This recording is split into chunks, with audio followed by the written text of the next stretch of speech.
Di video kali ini kita akan belajar bagaimana cara-cara untuk memperbanyak aglonema.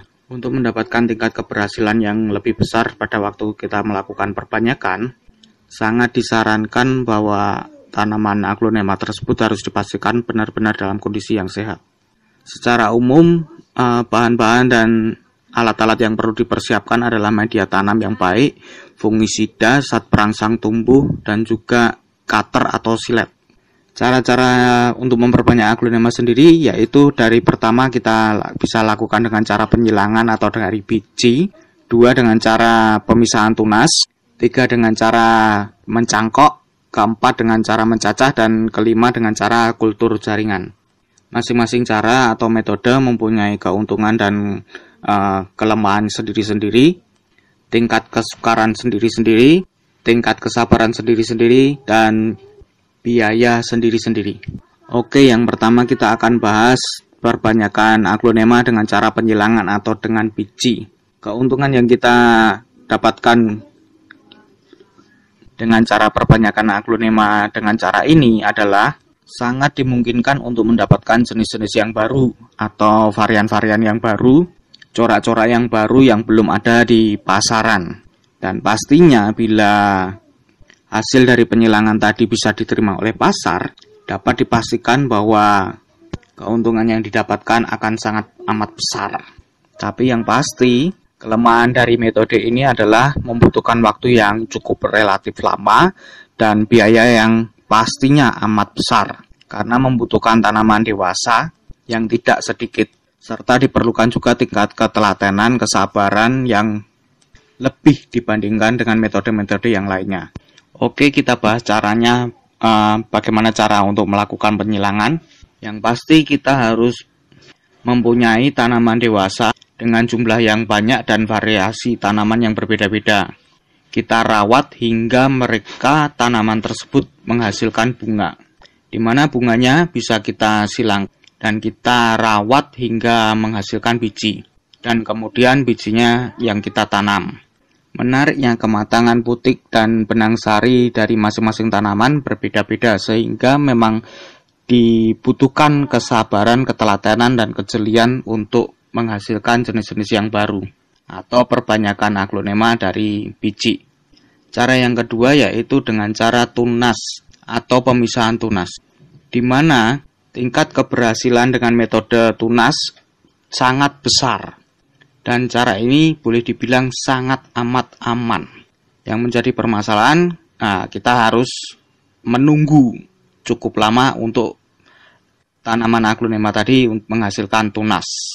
Tapi bila sudah mulai muncul tunas, kita tunggu saja sampai tunas tadi tumbuh daun, dan setelah itu tinggal kita pisahkan. Jangan lupa pada bekas potongan atau bekas dari pemisahan tadi kita oleskan fungisida yang sudah dilarutkan dengan zat perangsang tumbuh. Kering-anginkan sebentar, kemudian tanam kembali di media tanam yang sudah kita siapkan sebelumnya. Tempatkan di tempat yang teduh dan tidak terkena matahari secara langsung. Selang 3-5 hari, kemudian sudah bisa dipastikan bahwa kita mendapatkan aglonema yang sudah diperbanyak.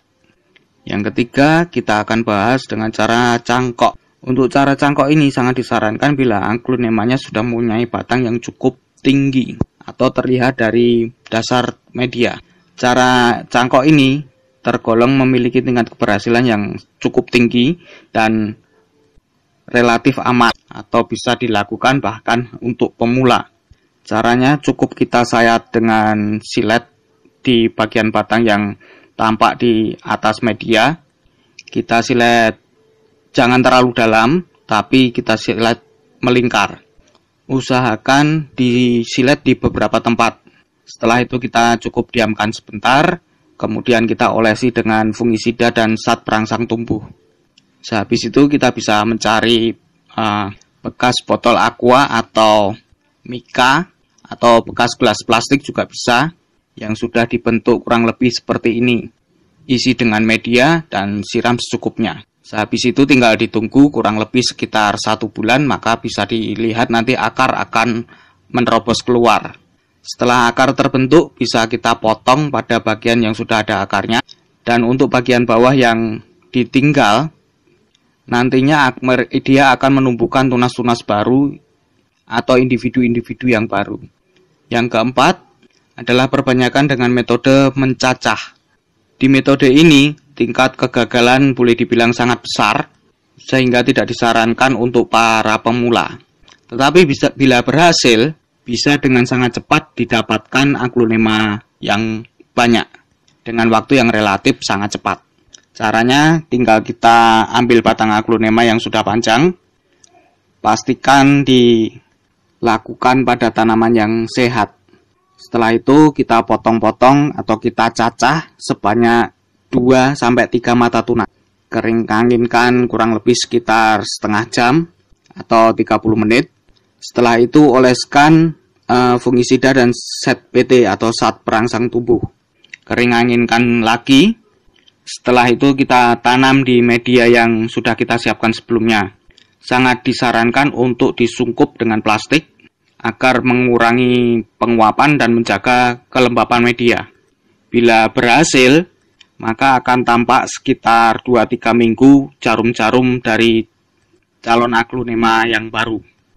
Cara yang kelima adalah dengan cara kultur jaringan. Di sini kita nggak akan bahas lebih banyak dengan cara kultur jaringan karena nantinya mungkin akan dibuatkan video secara tersendiri. Tapi yang pasti kultur jaringan memerlukan biaya yang cukup besar karena dibutuhkan lab yang steril dan alat-alat yang steril. Dan boleh dibilang tingkat keberhasilan untuk kultur jaringan relatif lebih kecil. Tetapi apabila berhasil, maka akan didapatkan dengan jumlah yang sangat cepat dan jumlah yang sangat besar. Oke, mungkin itu sekian dulu dari saya. Terima kasih.